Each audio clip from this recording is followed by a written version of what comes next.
Continuando, então, vamos falar sobre autarquias especiais. Eu falei sobre autarquias no geral, e nós temos uma classificação em autarquias especiais. O que as torna especiais? Basicamente, a sua maior autonomia. Tá?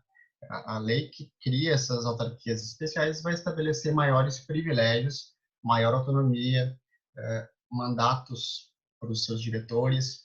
Então, nós temos o melhor exemplo para as autarquias especiais são as agências reguladoras. Elas vão ter um poder de polícia maior, uma autonomia normativa maior, vão criar normas, vão criar regras. Por isso que a gente tem resoluções da ANEEL, da Anatel, regulamentando a nossa vida, né? Adentrando mais como é que eu posso dizer, no nosso dia a dia. Então, principais diferenças: estabilidade dos dirigentes, mandato fixo, autonomia financeira. Ela tem que ser autônoma, ela tem que ser uma entidade com autonomia financeira. Quem tem autonomia financeira tem poder. Se eu não dou autonomia financeira para uma instituição, ela fica refém dos mandatários. Vocês concordam? Não estou ouvindo o ok de vocês, mas eu imagino que vocês se coloquem. É exatamente como ter um filho. Se eu tenho um filho e eu não dou autonomia financeira para ele, eu não dou uma mesada fixa para ele, ele fica absolutamente dependente de mim para tudo. Se eu começo a dar autonomia financeira para ele, se eu começo a dar uma mesada, ou se ele tem um trabalho, ele não depende mais de mim. Ele pode tomar as suas próprias decisões. Ele pode, inclusive, escolher algo que me prejudique. E essa é a ideia das autarquias especiais, que ela tenha uma independência maior da administração direta, inclusive para criar normas que eventualmente sejam contrárias a dos mandatários.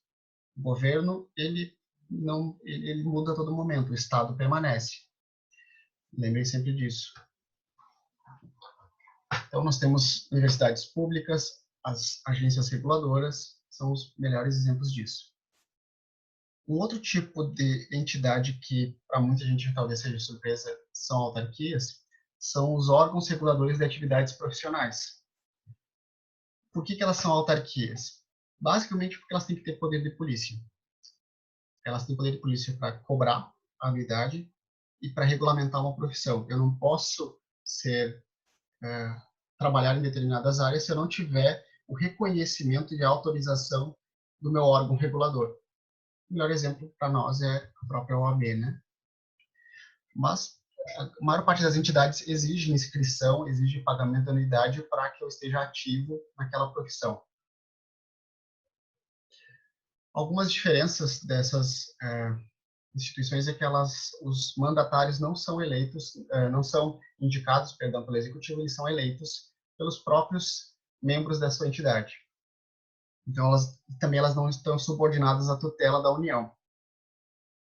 A União não pode interferir dentro da entidade. A União cria por meio de lei, então elas são criadas pelo Estado, mas a partir daí elas são autônomas. Tem uma súmula da STJ, por exemplo, admitindo que a competência é da Justiça Federal para processar e julgar execuções fiscais promovidas por conselhos. Por quê? Porque elas são autarquias federais. Elas são autarquias federais, elas se encaixam lá naquele artigo da Constituição que fala que as autarquias federais serão julgadas e processadas perante a Justiça Federal.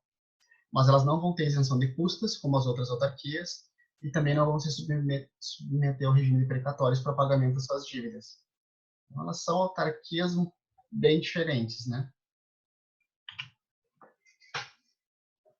Quanto ao pessoal, por que elas são autarquias? Elas vão ter necessidade de concurso para ingresso nos quadros de pessoal. Então, nós temos concursos para ingressar nos conselhos, para você ser servidor de um conselho, deveria ser. E existe uma divergência doutrinária e jurisprudencial sobre o regime de trabalho, se ele seria seletista ou estatutário. Ou seja, se vai ter um estatuto próprio, porque é uma autarquia, ou se eles podem ser seletistas.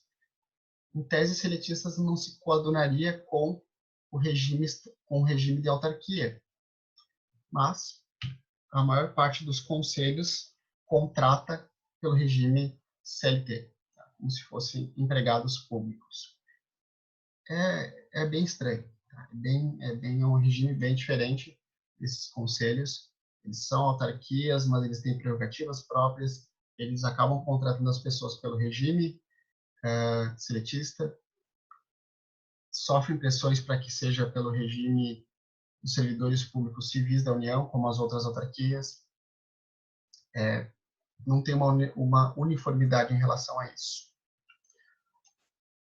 E aqui eu coloquei alguns exemplos para vocês podem dar uma lida depois com mais calma, sobre como são contratados, sobre as ações que essas instituições sofrem e como é noticiado o regime de trabalho. Aqui tem um regime, tem um concurso aberto dizendo que vai ser pela CLT ou por qualquer outro regime, caso seja necessário.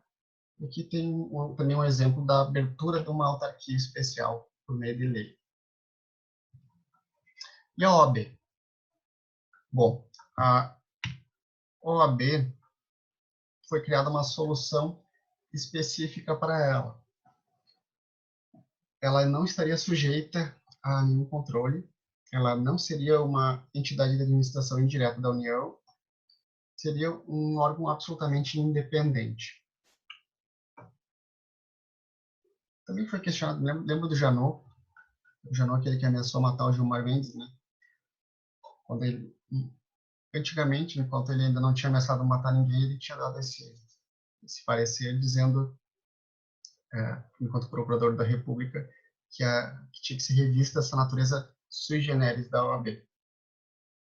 Mas, enfim, eu não vou entrar aqui muito no que é a OAB, porque eu vou dizer basicamente isso. Ela tem uma natureza diferente de todas as outras entidades de classe, supostamente em razão da sua necessidade de independência. Certo? Em relação a autarquias era isso. Na próxima semana a gente continua para não ficar muito conteúdo também para essa semana.